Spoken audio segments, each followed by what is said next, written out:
What is up, everyone? Welcome back to another episode of the Babbles Nonsense podcast, the show where my life makes zero sense, but somehow y'all keep listening anyway, so I love you for that.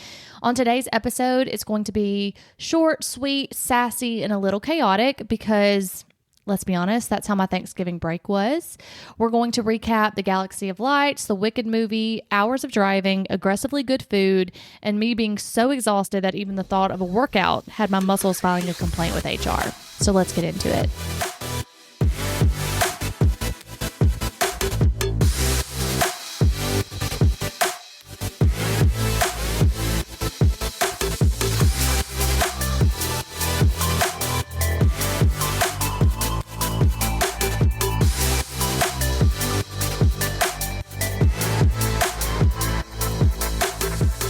Guys, so let's just jump into it.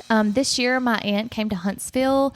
Normally, I drive to Nashville the night before Thanksgiving, but this year we flipped it and had her come here, which is hilarious because I claim I want to get out of the house and do things, but the reality is me in pajamas, horizontal, watching whatever the TV gods decide is actually perfection to me. I do get a wild hair every now and then. I'm like, let's go out, let's have fun, but chances are, if people are not inviting me out till 8 or 9, you can just hang it up. I want to be that person so badly, and I'm working on it, but it really is just being cozy in the house for me. But anyways, so since my aunt was coming, I had to pre-do all my normal life things like work, cleaning, decorating. Despite my home, doing everything in its power to stay in litigation chic, I just wanted to get it together a little bit. And of course, I had to get the Christmas tree up because I wanted her to see like my decor and all of that. Last year, I didn't decorate with everything that was going on with the house. But this year, I was like, you know what? I'm not going to let this steal my joy. I'm going to decorate the house. So the Christmas tree that I have is 9 feet tall. And I was debating there for a while, like, do I really want to put this up? Because it can become cumbersome, especially, when you have to get ladders to decorate it and like put it together. And it has a little lean to the left a little bit. So since it's 9 feet tall and I refuse to let it look anything less than Home and Garden's audition ready photogenic moment, it took me like 2 to 3 hours to get it ready. And that was before I had the realization that I didn't have enough decor. Like I was like, you know what? I probably need some more, because I do a lot of like my Christmas tree is always very like gold, champagne, pink, little light pink colors. And I typically will always get a new ribbon each year. And this year, the ribbon that I chose was just fabulous because it was whiter, much easier to do. Because when I had the thinner ribbon, it was just so hard to make it look like that, like put together, someone decorated it for me type vibe. And I know, shocking, I can be creative sometimes, not all the time, but sometimes. But anyways, since I had this realization that I wanted more decor, I naturally had to make multiple trips to Hobby Lobby, which I don't know if anyone has ever been to Hobby Lobby during this season, like Thanksgiving, like pre-Thanksgiving, after Thanksgiving, right before Christmas, but it's peak Christmas season there, and it is not for the weak. I'll just say that. I saw some things. No, I'm just kidding. But if you've never been, it's literally like, what's the word? Where people are just like running rampant. It's almost like what Black Friday used to be when people were just running through stores and trying to get things because, they put everything 50% off for the holidays and they have really cute decor. So it's just so many people. The lines are long, but nonetheless, we made it through. I got the tree up. It's beautiful. But when I was doing that, I was like, should I decorate this guest room? Because she always calls it her room because we always we're very close and she's like a mother figure to me. And we talked about the house when I bought it and stuff. She was like, that can be my room, which obviously it was basically like a basic decoration. Like there was furniture in there. Was a bed in there, some old decor that I had from like my old apartment days and stuff like that. And I had never decorated it because I just couldn't get inspired to find a theme for it. And I was just like, I need new furniture and all that stuff.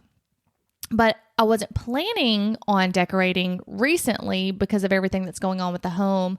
But once the vision started visioning, it turned out so cozy and cute, which immediately sent me spiraling because then the guest bathroom wasn't cozy. And then the podcast room next to that also didn't feel as cozy as the guest room. I think it's just when you have something new, like everything else that you have just feels old. So I was just like, now everything else needs to be redecorated on this side of the house. So now I'm into decor purgatory until further notice. Someone take my credit card from me. I don't need to be decorating anymore. But anyways, back to the actual recap of last week. My aunt did get here on Monday night, and I did have to work a half a day that day, but we had to move the Galaxy of Lights that we were going to do from Tuesday to Monday night because it had predicted to rain all night on Tuesday, and I just didn't want it to be gross and wet and not as beautiful. If you don't know what the Galaxy of Lights are, if you're listening to this and you're not in Huntsville, I'm sure in your area y'all have something like we have a botanicals gardens where they just decorate everything in immense lights, which this was my first year actually walking through that, so it was also nice for me to go. But here's the kicker. My aunt has 2 brand new knees. So she had 2 knee replacements this year. The last one was done in June. So she's kind of been prepping for, as she calls it, like a holiday marathon, because she always comes to Tennessee, Nashville for Thanksgiving. And so she was kind of prepping for that. Plus she's trying to get back into travel and stuff like that. So she's been walking and getting ready. She's also a physical therapist, so she can kind of do that on her own. And she did walk through airports that same day that I decided to change the Galaxy of Lights. And I wasn't thinking about that because typically when I'm flying, I try my best to do direct, but there's not a lot of direct flights into Huntsville. So she had a layover and it's not funny. It's funny now because we can talk about it.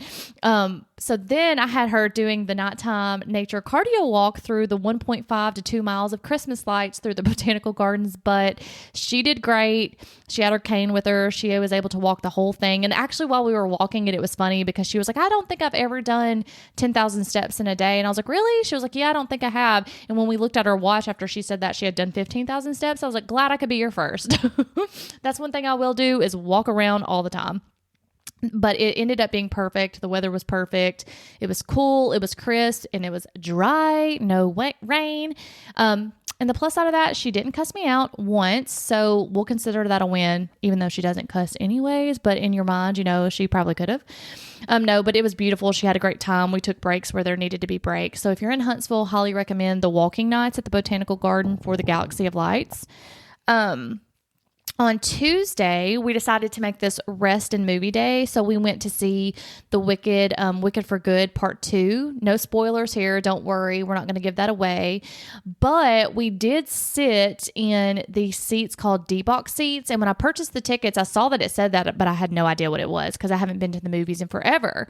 And, if you've never used D-Box seats, imagine a massage chair, a roller coaster, and a heated toilet seat had a baby. They vibrated, they tilted, and they moved with the movie. So like, for example, when Elphaba flew, the chairs leaned like we were going with her, which is a cool concept. Confusing execution a little bit. Thankfully, you can turn them down. So there's you can turn it off. Then there's a low, medium, and high setting. So if you have motion sickness or maybe you're going with an elderly grandparent or something like that, you can turn them off if the other people want to enjoy them. But I mean, it was interesting. It was definitely interesting. The review is still out on whether the seats enhance the movie, if we were just being bullied for 2 hours. TBD. I also took her to my 2 favorite Huntsville spots. We went to the Standard and Providence Bar for dinner on Monday and Tuesday night. And one thing you should know about me is if I find a restaurant with good service and good food, I become a loyal customer until the universe physically removes me. Which honestly, I honestly just get tired of the food because I eat it so often, and then I'll just find something else. But the thing about those 2 and why I love them so much is because it just feels very homey, like little holes in the wall, because it's not a lot of seating. It's people when you go there. If you go there often, you're going to know the same people, and it just feels like a cozy hometown vibe. And I wanted to take her there because she's from a big city in Jacksonville, Florida. And so I just wanted to give her something that she doesn't have back there. And of course, she loved the food as well. And then Wednesday before Thanksgiving was our travel day. So I drove her to Nashville so she could spend time with more family before Thanksgiving. And unfortunately, one of our family members was sick with pneumonia and was in the hospital, and there was some discharge planning that me and my aunt had to intervene with, just being the medical people in the family. And obviously I don't want to, go into their business too much, but it ended up being one of those moments where my aunt being a physical therapist and me being in the medical field, had to step in and have tough conversations with families. So with that being said, here's my little PSA as a healthcare provider. And just because we're getting up on the holidays and, sometimes unfortunately tragedy does happen around holidays. This is just a soapbox I'm going to stand on for a minute. Please, while you're healthy and of age and of right mind, talk to your loved ones about your wishes, no matter what your age is. Like if you're 16, 66, 96, I don't care what your age is. If you know what you want, or even if you don't know what you want, sit down and have those hard conversations. And I'm talking about conversations like CPR, intubation, hospice versus skilled care, burial versus cremation, who your medical proxy, who you want your medical proxy to be, your power of attorney, all those things. And I know that sounds kind of crazy if you're young, but you never know when something can happen. And I know it's a heavy conversation to have, but it's way harder on families when no one knows what you, the patient, wants. You need to put it in writing. It needs to be notarized. It needs to be somewhere safe where someone can get to it. And then you just update it as life changes, as you age, as you grow older, as you start a family, as you have kids. All these things can change. They're not set in stone. They're set in stone for that moment, but also they can be changed in the moment too, which that's a whole nother conversation. But I'll step off that medical soapbox because that's not what this podcast is about. I need to do a whole podcast on that. But it's just highly, highly important to have those tough conversations, and you can make them fun. Like, I know it's easier for me to say that because I feel like most medical providers, especially if you worked in emergency medicine, we can become a little morbid and we have a little bit of morbid humor. And some people are like, oh my gosh, but that's just how we are. But it is an important conversation to have, just so that it's when someone's going through a medical problem or something that's maybe even, what's the word? It may be something that could potentially take your life or something like that. It takes the stress away from the family. And I know for me personally, I don't want my family stressed about thinking about what I wanted or what my wishes were. Like when they just have them, they can have them, and they have them while I'm, young and healthy and can tell them, versus, if we wait until a medical emergency where you can no longer speak for yourself, if you will. But anyways, like I said, getting off that soapbox. So that Wednesday night, I ended up driving back to Huntsville because I was truthfully so exhausted. My social battery was blinking red like my iPhone at 2%, especially with these new batteries. It was just drained and depleted. So I just came on home instead of doing Thanksgiving there. And then I decided to get up and drive to my parents' house, and my childhood best friend lives there as well. And I was like, you know what? I can now go visit with my parents, even though they don't really do a big Thanksgiving or anything like that. And I decided I was going to bring my little elderly Chihuahua, Cricket, who is sweet, but she's a Chihuahua. No, I'm just kidding. She's really good for a Chihuahua. And I know you're probably rolling your eyes at that, but if you ask anybody she's just a great Chihuahua. And she handled it, better than I expected, like getting to meet Lori's kids and everything like that, because she has a little over a 1-year-old and a 3-year-old, and they both did so well with her, and Cricket just loved it. She, queen behavior. She ate it up. She loved it. And then, I visited with my parents for a few hours, and then I drove back home to Huntsville, and then I went to my bestie's parents in Huntsville.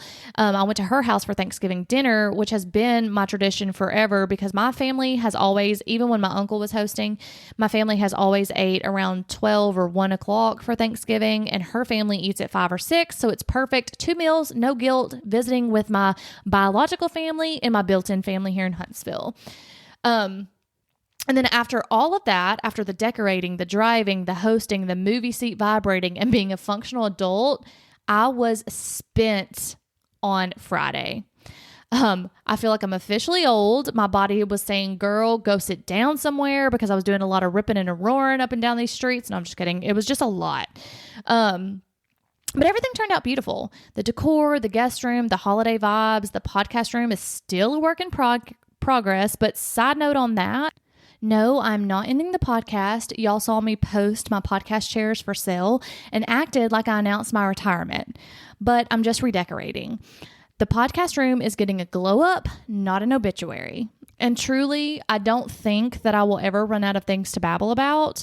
I mean, I'm sure all things must come to an end at some point. And with me going to all these therapy sessions, life coaching, energy healing, Who knows? Maybe I'll be healed one day. I'll be less dramatic, but I'll always be observant. So people keep giving me material. Every time I'm like, I'm going to end the podcast, somebody gives me something to talk about. But anyways, with that, I hope you had the best Thanksgiving. I hope you ate good food, stayed present, made memories, and didn't get into a fight over politics or casseroles this year. And I'm sure we will have more to babble about as the holiday season progresses. Until next time, guys. Bye.